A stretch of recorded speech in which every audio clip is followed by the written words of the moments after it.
If you're someone who really thrives on knowledge, a dedicated learner who's always absorbing new information, new sources, then you're probably very familiar with the other side of that coin. The hidden costs. Exactly. That crushing weight of just cognitive clutter, information overload. You seek out knowledge to get a handle on things, but pretty soon the most out of control place is, well, your own mind. And that's the tension we're really diving into today. For this deep dive, we're not looking at an economic model or a scientific paper. Our source material is something very different. It's a narrative. It's called Aarav and the Lake of Resting Stars. And while it reads like this beautiful, almost gentle fairy tale, we're going to treat it as something else. As a kind of instruction manual. Exactly. An instruction manual for psychological maintenance. Our mission today is pretty simple. We want to extract the steps of Aarav's journey because it's fundamentally a guide on how to release mental burdens, find that deep calm, and, turn that anxiety into something more like peace. It gives us these incredibly concrete images and rituals that we can actually use when the world just feels too loud. Yeah, we're going to map his physical journey onto a practical path toward tranquility. Okay, so let's start at the beginning, the transition. Aarav intentionally moves away from all the noise. The story tells us he believes the night is when the world finally whispered all its secrets. And that's so important. It's not about achieving total silence. It's about a shift in frequency. From shouting to whispering. Right. And that's the first step in managing overload. You have to realize the state you're looking for is one of deep receptivity, not just an absence of noise. The day demands performance, but the night invites you to listen. So for a learner, that means consciously putting the demanding stuff aside for something more receptive. Precisely. And his ritual starts with what the story calls the guardian tree. The old banyan tree. Its roots are described as quiet rivers, and the branches like open arms. Why is that imagery so critical for setting up a mental safe space? Well, because before you can set down a burden, you have to feel protected, right? Yeah. You have to feel safe. Okay. That banyan tree, with those deep, stable roots, it acts as the perfect mental boundary. And for anyone dealing with, constant connectivity and endless demands, creating that boundary is probably the hardest part. So the tree doesn't hide him? No, it offers this feeling of foundational strength. It says, you're safe here. You can stop carrying the world for a minute. So once he's grounded there, under the tree, that's when the journey itself kind of appears. He finds this guiding path. A faint, silvery path of light on the ground. Yeah, and here's the detail that really struck me. The path was neither cold nor hot, but exactly warm enough. I love that detail. I think that small sensory detail holds one of the biggest insights for people who struggle with resting. How so? We often treat rest or even meditation like another task, something we have to, master or force. But Aarav's path tells us the journey to mental calm shouldn't be a struggle. It shouldn't be cold and uninviting or hot and challenging. It should just be exactly warm enough. Exactly. So the lesson there is, if your relaxation technique feels stressful, if it requires this huge effort, You're on the wrong path. you're on the wrong path. The right one is the path of least mental resistance. It's comforting. It's gently inviting you away from the village of your overloaded mind. It guarantees safety, which is just paramount. Okay, so let's step onto that path with him. The story then immediately brings in these sensory aids that sort of deepen the relaxation and set the pace. You're talking about the fireflies. The fireflies, yeah. Hundreds of them swirling like slow golden snowflakes. But the real insight isn't just that they're there, it's their rhythm. Yes, the rhythm is the pacing mechanism. Normal fireflies, they flash erratically, right? But these ones glow in a slow, peaceful rhythm. Brightening and dimming. As if breathing with the night. And that's just such a direct contrast to how most of us live and process information now. Oh, totally. We're constantly hit with rapid, high-frequency stimulation, alerts, notifications, that endless, fast-scrolling feed. So how can we actually use the firefly's rhythm to manage that kind of intensity? Well, the fireflies offer a fantastic visualization for metacognition, for thinking about your thinking. Okay. If your internal rhythm is frantic, like 1,000 emails hitting your inbox at once, just visualizing something that slows down the pulse of your focus is incredibly powerful. This slow, predictable breathing rhythm, it acts as an anchor. It tells your nervous system to calm down. It tells the nervous system there's no immediate threat.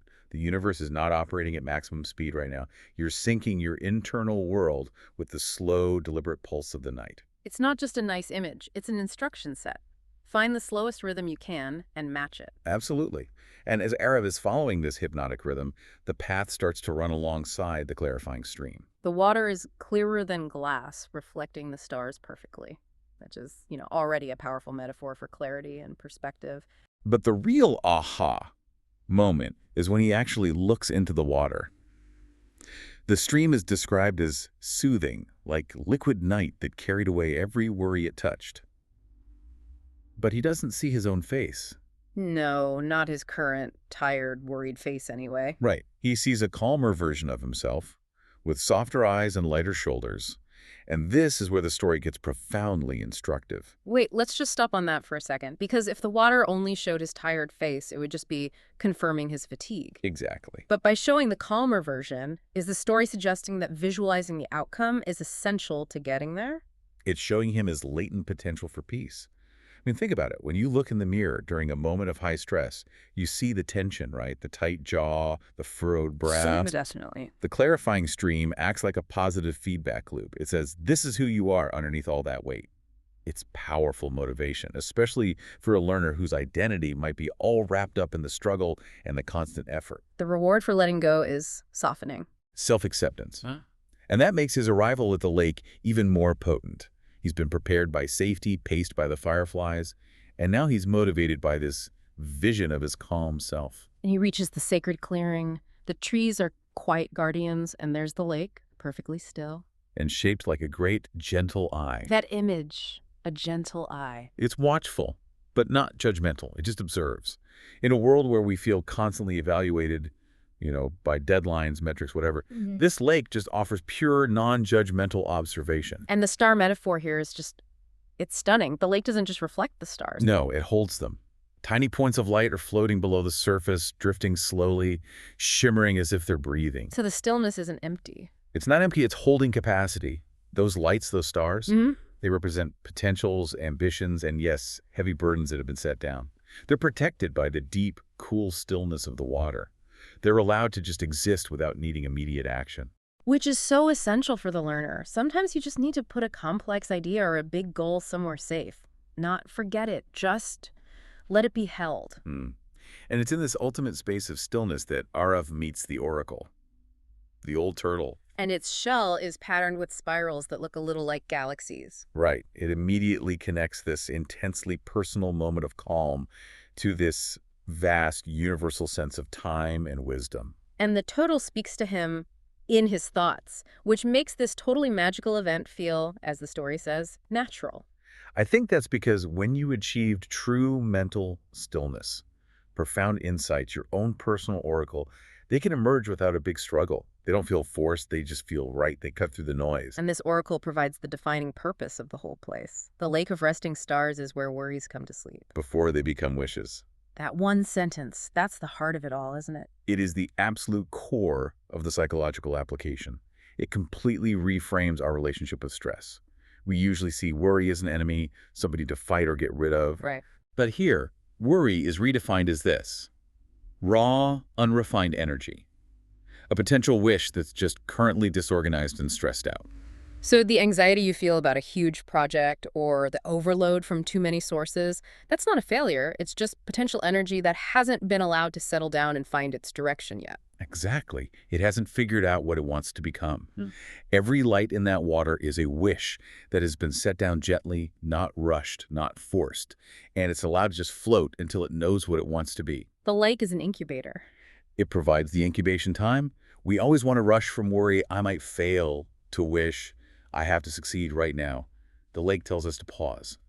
Let the energy settle, and the true intention will clarify itself. And there's that lovely moment of empathy that follows, where Aarav feels this quiet connection to all the people represented by those lights. A farmer, a child, a traveler. He realizes everyone is breathing in time with the lake's slow rhythm. That's huge. It normalizes the struggle. It does. For high achievers, for learners who feel that pressure to always be on, the idea of resting can feel isolating or unproductive.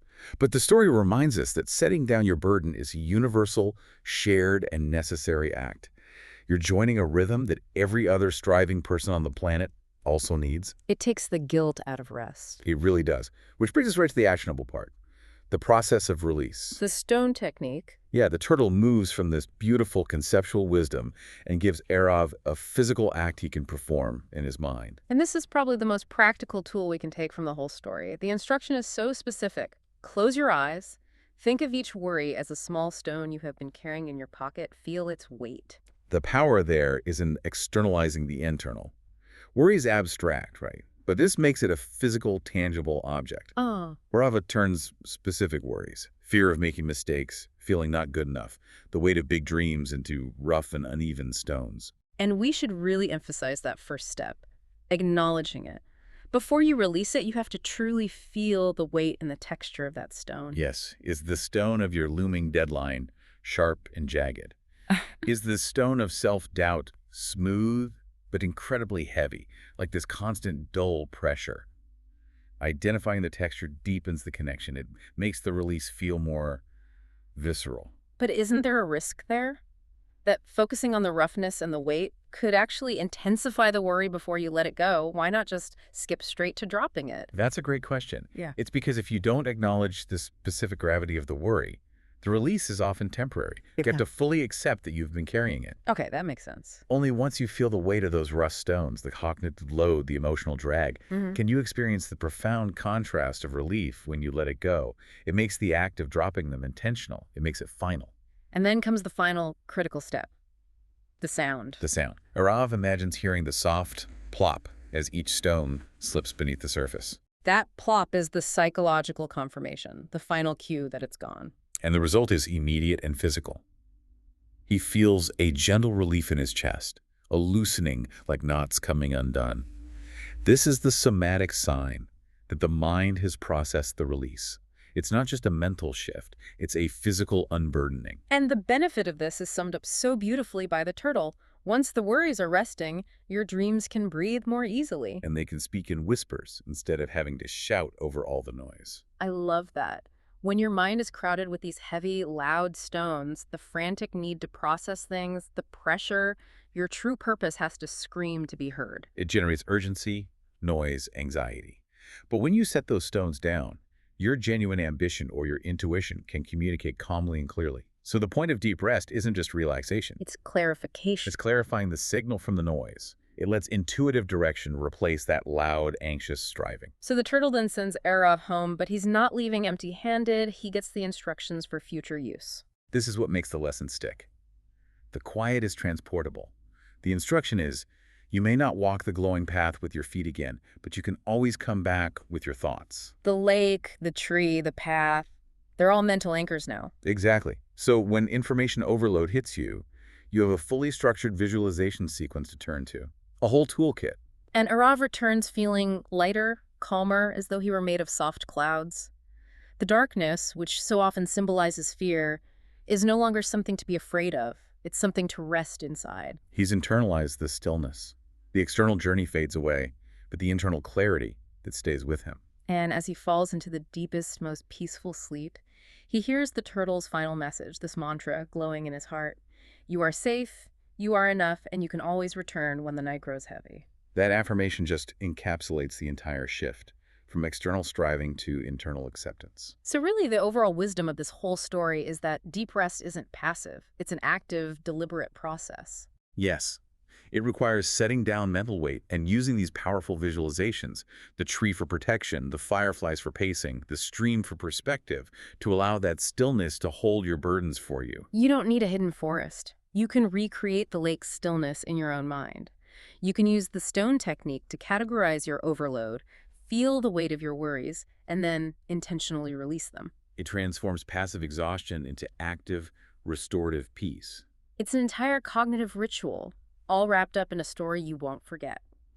Which leads us to our final, provocative thought, one that really changes how we can view our daily struggles. If the lake of resting stars holds our worries so they can eventually become wishes, if all your current stresses, your anxieties, your information overload, if all that is simply potential energy waiting to be defined in the quiet, then what specific stone are you carrying today that is finally ready to be released, to be allowed to sink beneath the surface, and be given that sacred space to figure out what it truly wants to become?